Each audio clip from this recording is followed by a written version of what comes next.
¿Seguimos? Bien. Entonces, esto es, no sé si quedé acá. Sí. Entonces, los intercambios, ¿no es cierto? Es decir, que van a definir, ¿no es cierto?, la relación, si es una relación, ¿no es cierto?, simétrica o si es complementaria, ¿no? En una relación, como decíamos, docente-alumno, se espera que no haya una simetría, sino una complementariedad, ¿no? ¿Y qué pasa con las distintas relaciones entre hermanos, amigos? ¿Y qué pasa cuando uno la observa, ¿no? Y en realidad una relación que debería ser complementaria se transforma, ¿no es cierto?, en una relación donde hay una simetría en uno de ellos, ¿no?, que esto genera situaciones de conflicto, donde aparece, ¿no?, el ejercicio así de un autoritarismo, podríamos decir, ¿no? Bien.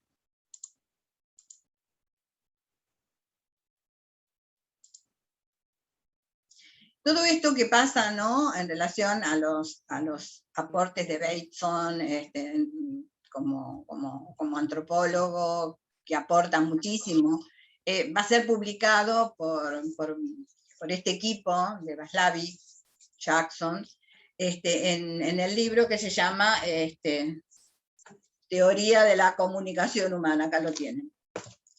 ¿Y de qué se ocupa, ¿no?, esta teoría de la comunicación humana?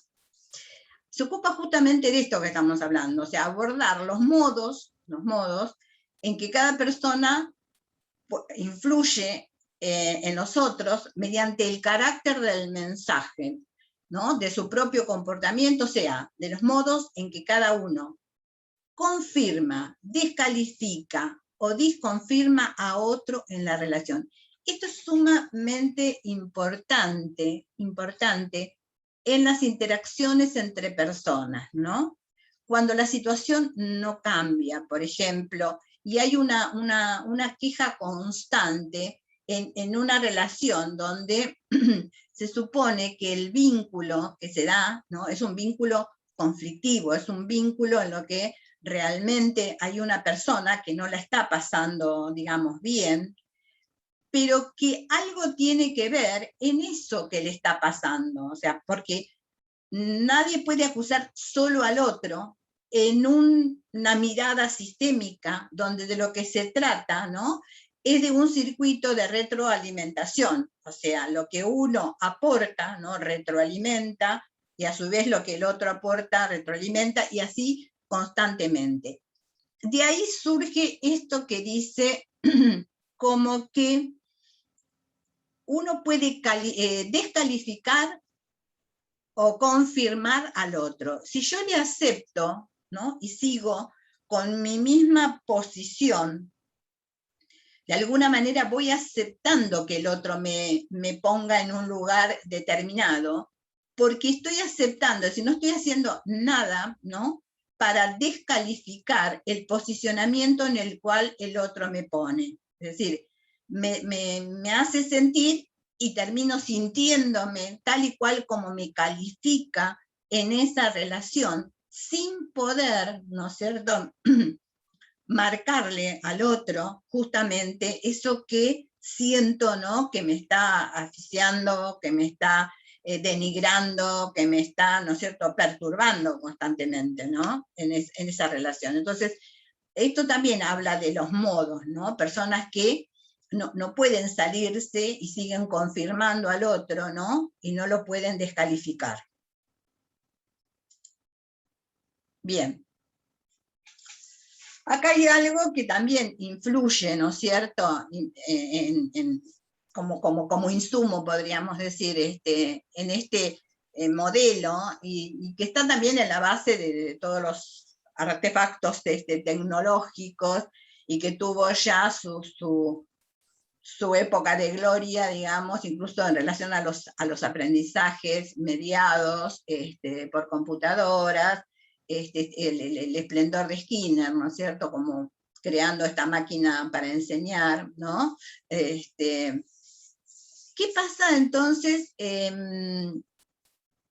¿cómo influye la cibernética, ¿no?, en la teoría general de los, porque lo que influye es en la teoría general de los sistemas, ¿no es cierto? Es decir, tienen una mirada que no solo es para la psicología, ¿no?, porque hay supuestos cibernéticos que modelizan, digamos, cuestiones que tienen que ver con la biología, cuestiones que tienen que ver con la bioquímica, viene a ser una teoría para distintos tipos de sistemas, ¿no? Por lo que su contextualización natural es la de teoría general de los sistemas, que tienen características fundamentales y que va más allá de en qué contexto, ¿no?, o para cuál de las disciplinas se utilice esta teoría general de los sistemas, sino que de alguna manera tiene sus propiedades, ¿no? O sea, tiene una composición, tiene una definición de qué integran, ¿no es cierto?, cada sistema, así como está conformado, cómo son estas cuestiones de cómo se mantienen los sistemas a través de retroalimentaciones, ¿no? Las retroalimentaciones negativas que de alguna manera hacen que los sistemas sigan siempre igual, sigan homeostáticos, el no cambio, y cómo las retroalimentaciones positivas, la novedad que entra al sistema, lo pone, digamos, en jaque como para cambiar, para romper la homeostasis del sistema. Todos esos elementos, ¿no?, fueron aportados desde la cibernética y surgieron justamente, ¿no?, con el desarrollo de artefactos tecnológicos, y al explicar estas cuestiones también fueron válidas para otras disciplinas, incluida el modelo sistémico que usa la psicología. Bien. Acá tenemos entonces la teoría general de los sistemas, que de alguna manera fue, dice, decantando desde la biología, y tiene una visión, que era lo que yo les decía al principio, ¿no? Si bien todas las investigaciones usan el microscopio, digamos, la mirada desde la teoría general de los sistemas es una mirada macro, ¿no? Es decir, no atomizar, sino ver, ¿no?, cómo aporta la teoría general de los sistemas una visión interdisciplinar, al mismo tiempo que supradisciplinar, ¿no? O sea, va más allá de una disciplina, ¿no?, y permite ser así como puente entre las ciencias y un enfoque situado, ¿no es cierto?, en relación a generar un saber, ¿no?, superior, que pueda ser utilizado por las distintas disciplinas. Bien. Vayamos un poco a Mara Servini Palazzoli, que con todos estos elementos, la pragmática, la teoría general de los sistemas, etcétera, arma este tipo de intervención que lo trabaja en familia, ¿no? ¿Cómo pasamos después? Las cuestiones que ella va tomando, ¿no?, es considerar el síntoma como un fenómeno coherente, con características interaccionales, específicas del grupo natural en el que se verifica, que eran las cuestiones que intentaba que sucedieran. Superar los dualismos cartesianos, ¿no?, o sea, lo orgánico, lo psíquico, lo consciente, lo inconsciente, van perdiendo su significado. Bueno, veíamos lo de la pragmática de la comunicación, con la imposibilidad de no comunicar, el contexto como matriz de significados, la coexistencia de los dos lenguajes, analógico y digital, la noción de secuencia en la interacción, la necesidad de la definición de la relación, los niveles verbales y no verbales donde se puede dar tal definición, la noción de posición simétrica o complementaria en el vínculo, la noción de paradoja sintomática y paradoja terapéutica, que después las vamos a ver en profundidad. Bien. Nos planteamos entonces qué se podría estudiar, ¿no es cierto?, desde este modelo. Y se habla de que necesariamente tiene que haber una unidad sistémica. Y nos planteamos entonces qué sería o qué es una unidad sistémica. ¿Mm? ¿Un solo individuo puede ser una unidad sistémica? ¿Qué les parece? ¿O qué necesitaríamos para que este modelo funcione? No necesitaríamos uno más, profe, digamos, dos personas de forma que se dé esta comunicación circular, o con Claro, uno. totalmente de acuerdo. ¿Por qué? Porque lo que se estudia justamente sería la interacción, ¿no es cierto? Y esa interacción es retroalimentaria, ¿no? Para producir la circularidad. Por lo tanto, ¿no? Si bien, ¿no?, nosotros podemos tener una unidad biológica, no podemos tener, ¿no?, una unidad sistémica, porque se ve el sujeto dentro de un sistema. Y entonces, digamos, dos o más sujetos constituirían una unidad sistémica. Sí, porque ya hay interacción entre ambos. Yo voy a la puerta de un teatro, hay una cola esperando para entrar, para ver, no sé, la obra de Moldavsky. Es lo único que se me ocurrió. ¿Eso constituiría una unidad sistémica? Ese agrupamiento, ese grupo de sujetos esperando en una cola. ¿Puede ser que tenga que haber comunicación o no es necesario? ¿Qué te parece a vos? ¿Tiene que haberla o no? Para mí sí. Bien, correcto. Sí, sí o sí, digamos. Entonces, ¿cuál es la otra condición? ¿Sí? Que tienen que ser grupos con historia, ¿no? Donde haya habido interacciones, ¿no? Intercambios comunicacionales, definición de relaciones, es decir, todo eso que debería pasar, ¿no es cierto?, mirado desde el modelo sistémico, se va dando cuando los grupos tienen una historia, ¿no? Un tiempo funcionando. ¿Por qué? Porque todas las cuestiones que uno puede observar, o sea, a través de la historia, ¿qué se va construyendo? Lo que se llama el juego sistémico. Es decir, esta forma particular, específica, de cómo los individuos se van comunicando, ¿no? ¿Y qué pasa en ese entorno, en ese contexto, con esos individuos donde cada uno, ¿no?, desde las comunicaciones, lo verbal, no verbal, que confirman, que no, que descalifican, etcétera, etcétera, va conformando juegos.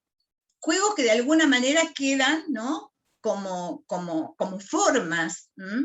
Y también, a partir de eso, aparecen o pueden aparecer emergentes sintomáticos.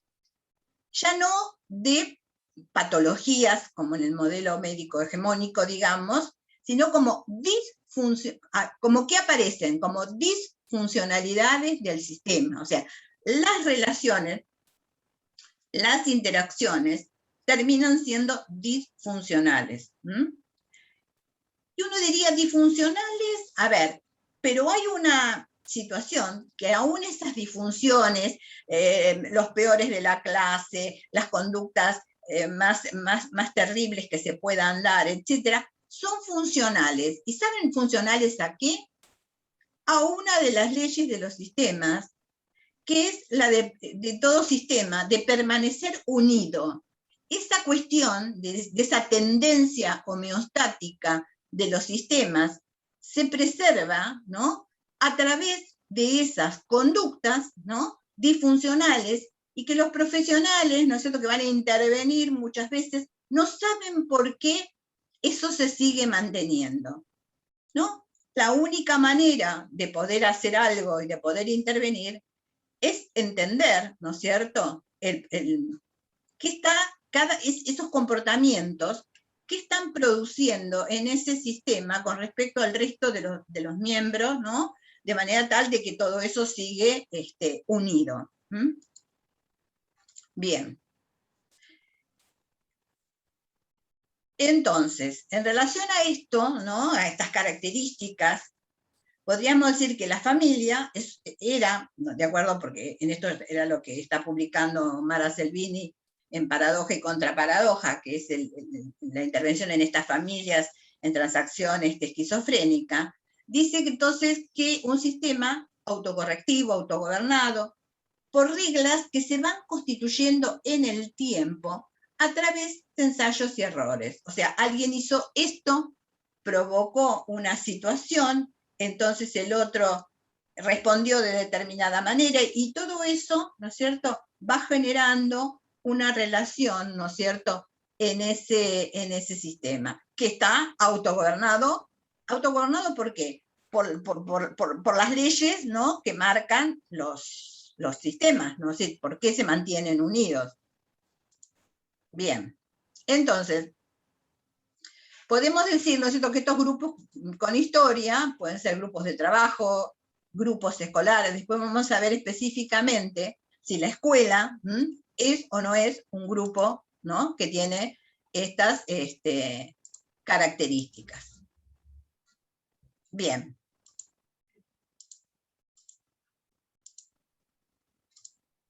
Bien. La otra cuestión es cómo reconocemos un sistema, ¿no? Decíamos que de alguna manera desde este modelo, ¿no?, es decir, hay una mirada, ¿no?, reconociendo, ¿no?, al sujeto como en tanto en cuanto su emergente, que ya no sería visto como un síntoma, ¿no?, sino como una disfunción relacional, tiene que definir el sistema, ¿no? ¿Y el sistema qué es? De acuerdo a la definición de Halifagen que cita Václavic, como un conjunto de objetos, ¿no?, serían en este caso las personas, de relaciones entre los objetos, es decir, cómo las personas se relacionan, cuáles son las características, o sea, sus atributos, o sea, cómo es cada persona, cómo se comporta, qué comunica. Y dice que los objetos son los componentes del sistema y los atributos son propiedades de los objetos, y son estas las que mantienen, estas relaciones las que mantienen unido el sistema. O sea, que ahí un poco estaríamos llegando a la explicación de por qué diablos, digamos, ¿no?, conductas tan terribles, tan aberrantes, tan molestas, ¿no?, dentro de los subsistemas, que puede ser un aula, puede ser un grupo de recreo que uno lo vea cotidianamente interaccionar, etcétera, etcétera, hacen que se mantengan unidos, ¿no?, y que sea tan difícil una intervención que pueda, ¿no?, corregir, al menos si no se entienden, ¿no?, las propiedades del sistema, ¿no?, y el porqué de esas cualidades o esos atributos, ¿no?, atributos como comportamiento de los sujetos, que están produciendo, por lo tanto, esto mismo hace que se sigan manteniendo, ¿no? No sé si me van entendiendo, espero preguntas, así me oriento y me reencauzo en cuestiones que fueran. Sí. ¿Qué se les ocurre, ¿no?, en relación a esto, como dudas? Si no hay dudas, seguimos. Profe, a mí me quedó una duda de lo anterior que dijiste. Dale. Entonces, digamos, la homeostasis puede significar aún que haya disfunción, o sea, la homeostasis es en el sentido de que un sistema se mantiene como tal. Claro, claro, es que justamente en esta diapositiva estamos explicando el por qué se mantiene la homeostasis aún con cuestiones disfuncionales, ¿sí? Lo que pasa que la disfunción hace que, como, suponete que seas un psicólogo educacional en una escuela y vos estás trabajando con este modelo, o sea, te va a llamar, o sea, por ejemplo, te va a hacer una demanda, va a presentar una cuestión, un docente que no sabe por qué le pasa lo que le pasa, que esos chicos no hay caso, que por más que hace cosas, no cambian esa manera de ser, etcétera, etcétera, etcétera. Entonces, una de las cuestiones es poder intervenir en cuáles son las reglas del juego sistémico que ese subsistema aula, ¿no?, tiene estructurada. Es decir, ¿por qué Juancito, que es uno de los chicos que tiene problemas y actúa, es funcional, ¿no?, y los otros por ahí lo mantienen, lo avalan, ¿no?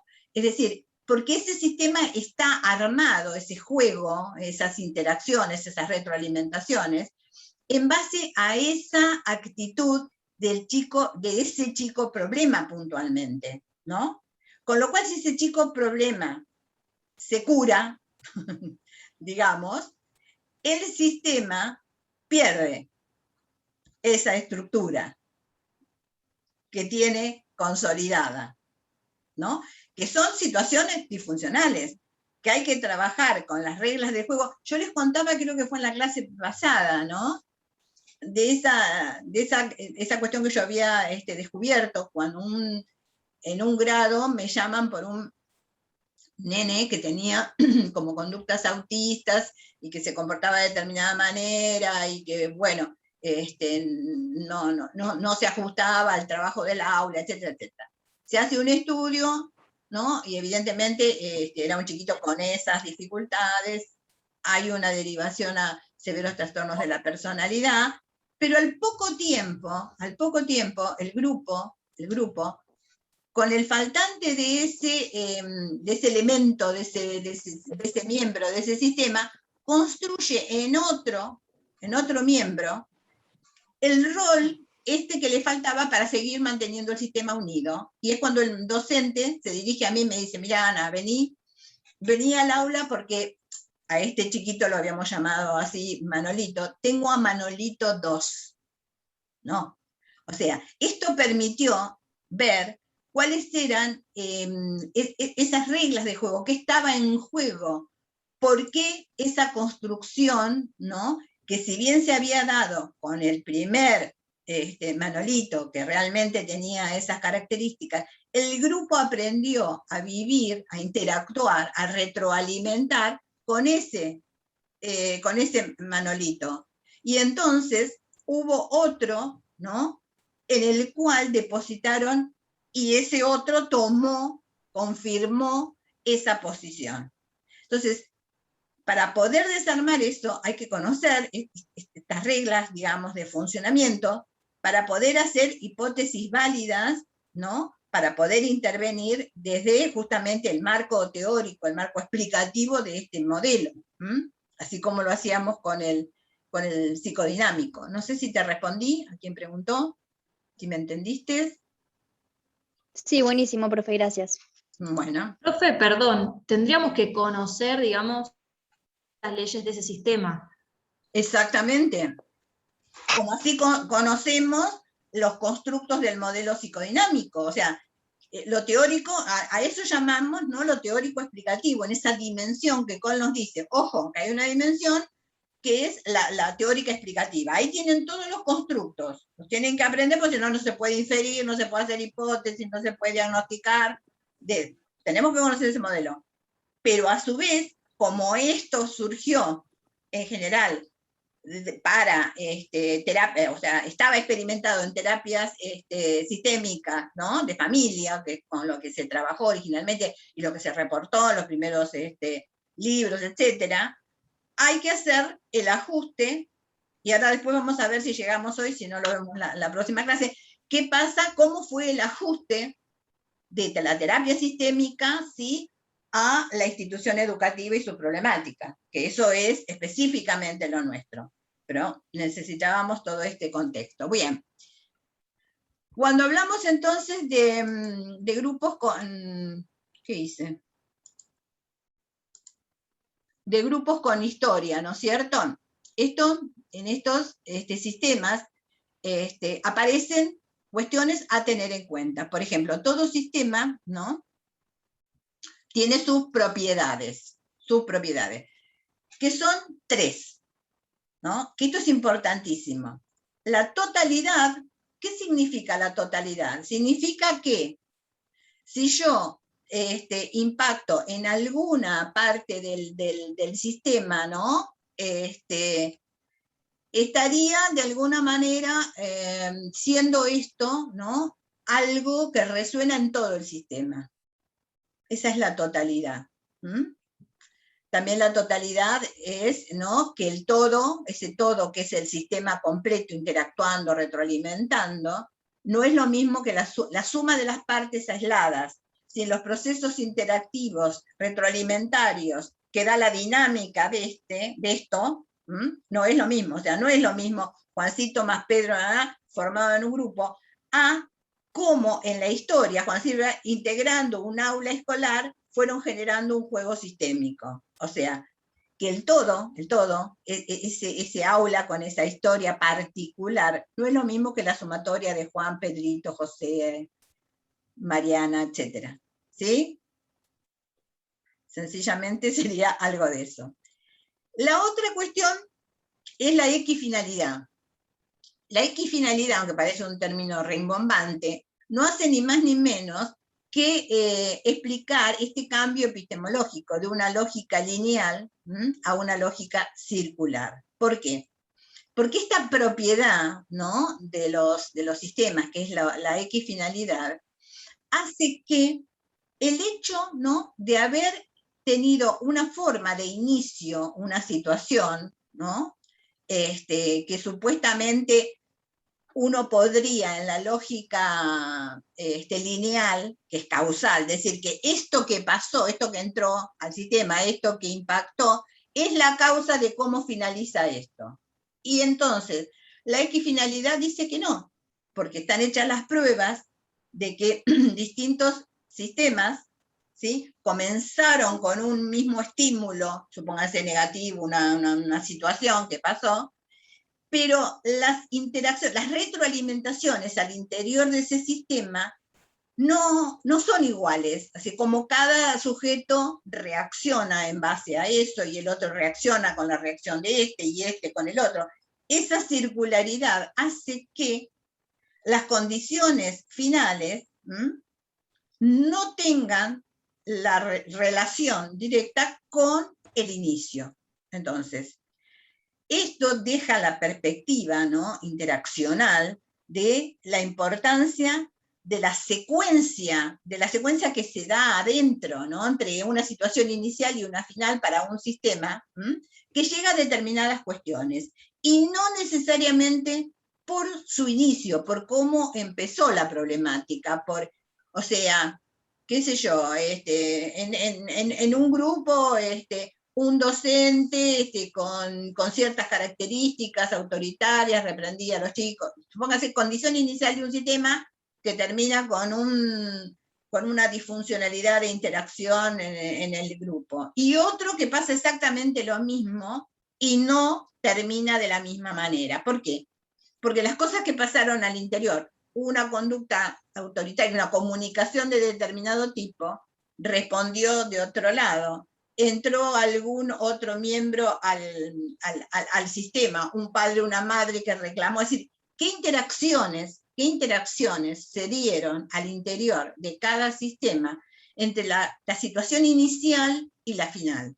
Entonces, no me puedo quedar fijada, ¿no?, a determinar una hipótesis relacional de causa-efecto por cómo se inició la situación, sino que el modelo sistémico va a apuntar a lo interaccional, es decir, a las cuestiones que pasaron retroalimentarias dentro de ese sistema. ¿Entendieron? ¿O quedaron mudas? Perfecto, Ana. ¿Sí? A Bueno. mí se me cortó la luz, estoy desde el celu. Bueno. Hay mucho viento por acá. Terrible, yo lo estoy escuchando, estoy en un quinto piso, sí. Bien. La tercera propiedad, dijimos la totalidad, la equifinalidad, la tercera es la autorregulación.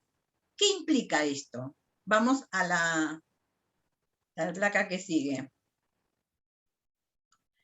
Entonces, nosotros lo que vamos a tener es, en todo sistema, ¿no es cierto?, que es un sistema abierto. Un sistema abierto quiere decir que es un sistema, ¿no?, que va recibiendo entradas desde el exterior, ¿verdad? O sea, supóngase la escuela o el aula, ¿no? O sea, van recibiendo a su vez entradas desde el exterior.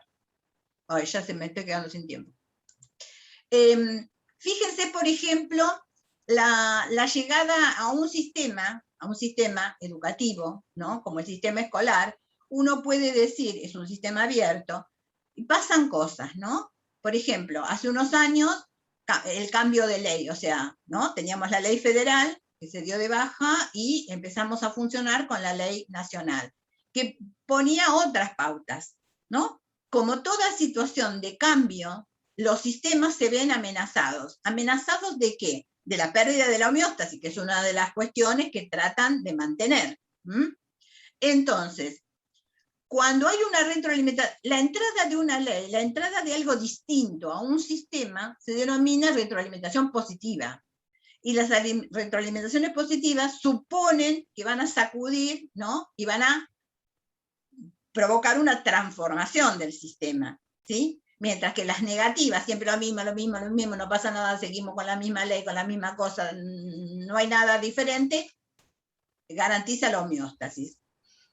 Cuando hay un equilibrio es porque transformación y homeostasis, o sea, hay pequeños cambios, hay pequeñas regulaciones para que el sistema no cambie y se va, ¿no? Como retroalimentando y hay equilibrio, ¿no? Cuando la transformación, la entrada, ¿no? De algo positivo es muy fuerte, como un cambio de ley que cambia los ciclos, esto, el otro, bueno, absolutamente que es demasiado fuerte, ¿no? Y se pierde la homeostasis porque el sistema se tiene que reorganizar. Entonces, este no equilibrio hace que los sistemas entren en crisis, ¿no es cierto? Hay como una crisis, es decir, ¿qué es una crisis? Es algo que sucede y que lo que yo sabía hacer, para lo que estaba capacitado, o los sujetos esperaban que sucediera, no sucede, ¿no? Entramos en crisis, porque lo viejo no sirve ya y lo nuevo aún no se ha presentado como puede ser esto, ¿no? Entonces, lo que uno ve en las instituciones educativas, ¿cuántas veces dijimos o escuchamos el término la institución está en crisis, ¿no? La crisis educativa, ¿no? Todo esto. ¿Qué es lo que pasa? Es decir, algo amenaza, o sea, como este bendito ruptura paradigmática, un paradigma de educación que ya no va más, lo que nos pasó últimamente con la pandemia, que fue flor de crisis. ¿Y cómo se manifiestan las crisis? Se manifiestan con emergentes sintomáticos, o sea, no es que la crisis, acá tenemos la crisis, o sea, son distintos emergentes. Lo importante es que la crisis, o sea, es que la transformación amenaza con la ruptura del sistema, con perder su homeostasis, ¿no es cierto? Bien. Bien. Entonces, ¿qué pasa ante esa sensación, ante esa situación de las instituciones, ¿no? ¿Cuál sería el rol del psicólogo educacional en una institución en momentos de crisis? Pregunta. ¿Qué les parece? ¿Qué tendría que hacer? Y podría ser volver al equilibrio a partir de las nuevas transformaciones, digamos, como alojar esos cambios o permitir que pasen. ¿Puede ser? ¿Qué sería lo importante para el sistema? ¿Cambiar o no cambiar? Y muchas veces capaz está bueno que algo cambie, ¿no? Digamos, Claro, porque por ejemplo, hay sistemas que a veces no, en algún contexto, por ejemplo, en el contexto de pandemia, la educación presencial lamentablemente ya no funcionaba más, digamos, hubo que cambiar rotundamente de modalidad para que se siga dando. fíjense lo que nos pasa hoy día como universidad, es decir, todavía no estamos pudiendo volver a las clases presenciales. ¿Qué es lo que está pasando? ¿No? Es decir, hay un sistema estructurado pre-pandemia con determinadas cuestiones que hoy deben reorganizarse para la post-pandemia con determinados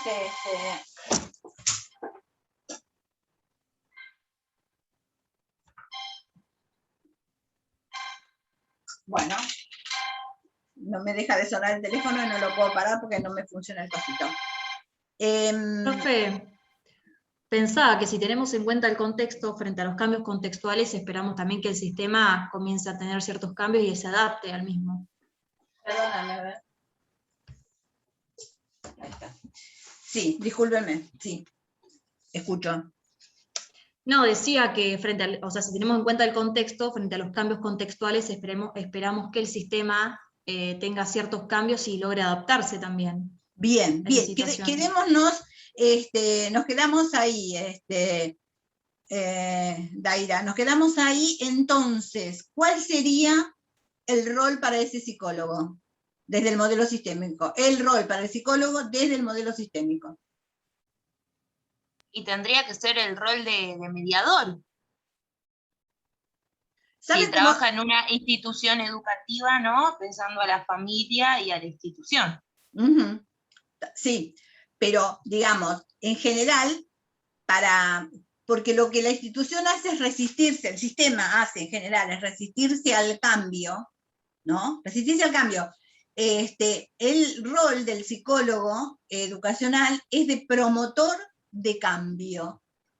Promotor de cambio. O sea, ahí va a tener que mediar entre una cosa y otra, todas las estrategias posibles, pero digamos, desde un rol de que va a tener que, sabiendo, ¿no?, la tendencia homeostática, ¿no?, de los sistemas en general, a quedarse con la disfuncionalidad para mantener unido al sistema, que a veces pasa en las parejas también. No sé qué me pasa, no lo soporto más, pero no me separo. Tal cosa, o sea, cuántas cuestiones hay, ¿no?, vinculares, que permiten seguir manteniendo eso por más que no guste, por más que cause, ¿no?, desagrado, por más que, pero es la seguridad de la no ruptura de ese sistema tal y cual está armado. Llámese pareja, familia, aula, institución educativa, sistema educativo, etcétera, ¿no? Y en la universidad lo estamos viviendo hoy día, es decir, hay todo como una resistencia, ¿no es cierto?, que está costando mucho, ¿no?, ese pasaje. Casi como que la sociedad nos está demandando por qué empieza el fútbol y no empiezan las universidades, uno escucha cosas por el estilo, ¿no? Bueno. Bien, entonces ya tenemos un modelo teórico más o menos ahí armado, y tenemos un psicólogo educacional que va a jugar desde determinado rol, ¿no? Ahora, perdón. Sí. Respecto a las propiedades del grupo, del sistema, que estaba la totalidad, la equifinalidad y la autorregulación. ¿Podemos decir que la autorregulación es como esta tendencia a la homeostasis que va a tener el sistema como resistencia al cambio? La autorregulación es esta que yo marcaba en la placa, en la diapositiva anterior, de las dos retroalimentaciones, positiva y negativa, que entraban al sistema. Cuando era mucha la positiva, amenazaba con transformar, ¿no? Y cuando era negativa, todo quedaba como era. Cuando supera la positiva a la negativa, se provoca la crisis. Se pierde el equilibrio de esa retroalimentación. Un poquito de esto, un poquito de esto, abro un poquito, entra esto, pero mantiene el equilibrio. Cuando se rompe, se entra en crisis. Este es el punto. Y esa es la autorregulación. Lo que nos tendríamos que, bueno, sería un debate así, si la autorregulación es la adecuada o no es la adecuada, es decir, y entonces el mismo modelo define que va a depender de qué, del contexto, es decir, qué es lo que está pasando, es decir, si hay una reacción a no aceptar una nueva ley nacional y ordenarse de acuerdo a esto, y hay muchos síntomas, digamos, de resistencia, está mal. Ahí va a tener que operar el psicólogo educacional como, ¿no?, en su rol de promotor de cambio. Es decir, ¿cómo se promovería un cambio en las instituciones, ¿no?, que hay ya una patología homeostática, digamos, una resistencia impresionante? Sí, es interesante, Ana, porque lo podemos pensar con la educación, la ESI. Claro. En la escuela, ahí es un claro ejemplo. Del año 2010 es la ley. Fíjense, a veces el tiempo que lleva que estos procesos se den. Y fíjense que en la ESI muchos de los procesos se fueron dando fuera de la institución.